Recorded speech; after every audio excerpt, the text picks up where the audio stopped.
light of the recent extraterrestrial incursion, this Council of Nations has convened to approve the activation of the XCOM project. You have been chosen to lead this initiative, to oversee our first and last line of defense. Good luck, Commander.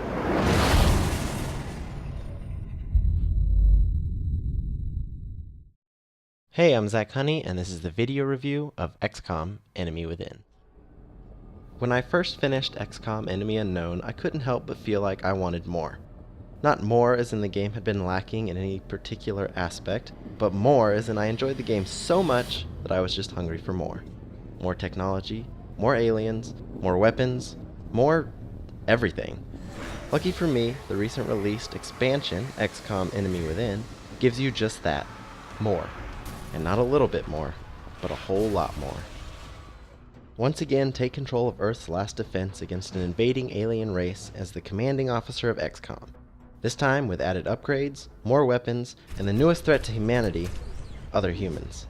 The addition of multiple new destructive hardware, new alien units, and the ability to upgrade your own soldiers with a new resource, Meld, truly make the most of the original material by expanding on every facet of the game. For me, one of the greatest parts of Enemy Unknown was seeing what was going to come next. It was rewarding to find out what new technology would come from the 4 days you made your science team commit to examining a sectoid corpse, or what new weapons could be created after studying alien laser technology. In this respect, Enemy Within completely improves upon the already great experience. While the science team still remain unable to multitask and must commit to studying only one assigned research project, research is nevertheless rewarded with new and often useful technology or Meld-compatible upgrades. The addition of new alien attainable resource Meld is not only fun in the base management sections of the game, but also adds a welcome side objective to the frequent alien encounters. With one Meld container placed fairly close to the starting zone and another a little further away, they are each set to self-destruct after a set number of turns. This makes them an asset that must be sought out with a certain amount of haste. Back at base, Meld is used to augment soldiers in one of two ways: by enhancing their DNA structure, improving their physical or mental abilities, or by augmenting a soldier with robotic limbs, allowing them to control large, powerful machines called mechs. The DNA enhancements can be given to any soldier and can provide a welcome boost to a squad. Enhance a sniper's legs to allow them to get to higher ground more quickly, or have a high-ranked unit develop a second heart, giving your support class more time to revive them should they fall in battle. The new mech class can be created by any existing class of soldier, and they retain a special ability which carries over from their previous class. For example, a support unit turned mech gains a field that boosts the cover ability to any nearby allied unit.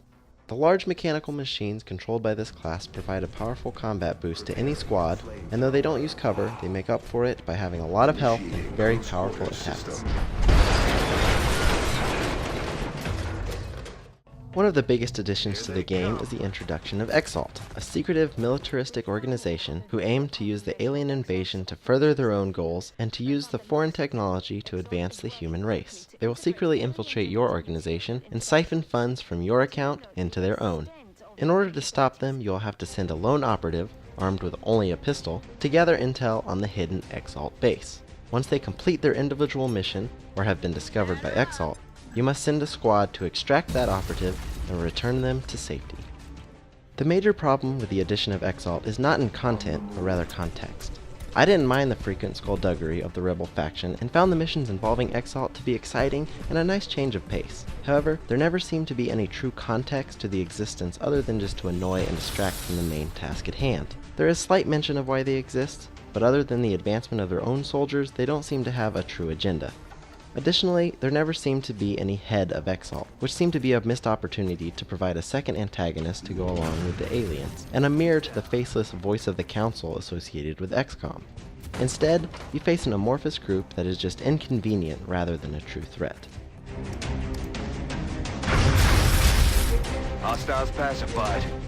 The conclusions of the Exalt missions also point to the most prevalent flaw in the expansion, because while all the extra stuff thrown into Enemy Within is welcome and exciting, it does in effect pose a problem that was, at very least, less obvious in Enemy Unknown. That is, that while all the new power-ups and upgrades are fun to play with and experience, they are all highly weighted toward the player. And while it adds a lot of new content for the player to enjoy, the aliens are not given the equal opportunity for advancement. Aside from 2 new alien units, the rest of the invaders' arsenal remain the same, and to compensate, they seem to just throw more units at you. This causes the latter part of the game to become much easier as you form an elite team capable of wiping out any resistance and taking only minimal damage. Overall, Enemy Within is an expansive expansion, and the new material truly improves on an already great game. If you are interested in getting into XCOM, definitely go straight for Enemy Within and experience the game for the first time in its fullest. And if you enjoyed last year's rendition of XCOM when it was released, Enemy Within offers plenty of reasons to give the game another go.